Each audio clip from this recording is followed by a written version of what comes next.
Shalom peuple de Dieu, que le Seigneur vous bénisse à travers cette exhortation qui donne 4 principales raisons pour lesquelles vous êtes attaqués aujourd'hui.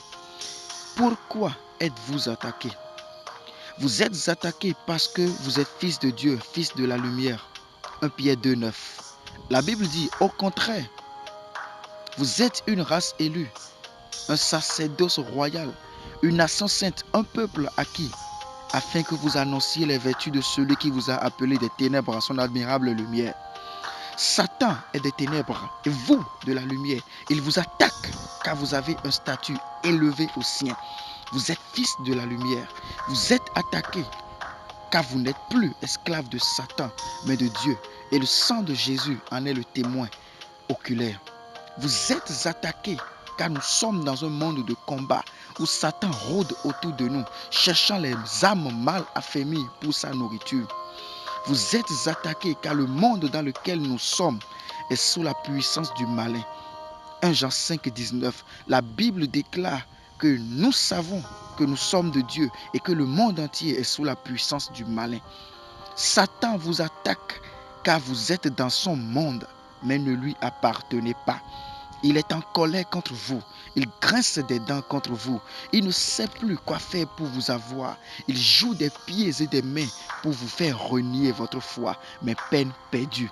Il vous attaque par le chômage, par la pauvreté, par la misère, par la souffrance, par la perte d'emploi, par la stérilité, le célibat, la faim, par l'échec répété, le rejet, par le mépris, le retard, l'infidélité et plus encore la désobéissance, etc. Il vous attaque de différentes manières pour vous faire abandonner ce que vous avez de plus que lui, votre victoire, c'est-à-dire votre foi. 1 Jean 5, verset 4. La Bible dit parce que tout ce qui est né de Dieu triomphe du monde et la victoire qui triomphe du monde, c'est votre foi. Bien-aimé, n'abandonne pas ta foi.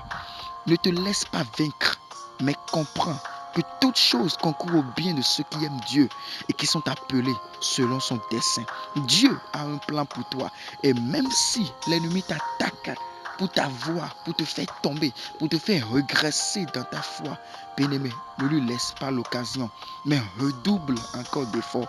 Continue à avancer, car le Seigneur a établi un plan sur ta vie.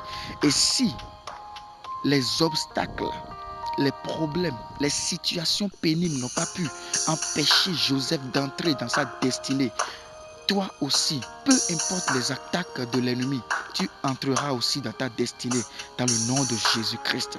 Que de bonnes portes s'ouvrent pour toi en ce mois d'octobre et que le Seigneur te restaure tout ce que le diable t'avait volé dans le nom de Jésus. Shalom bien-aimé et que Dieu vous garde. À bientôt. Amen.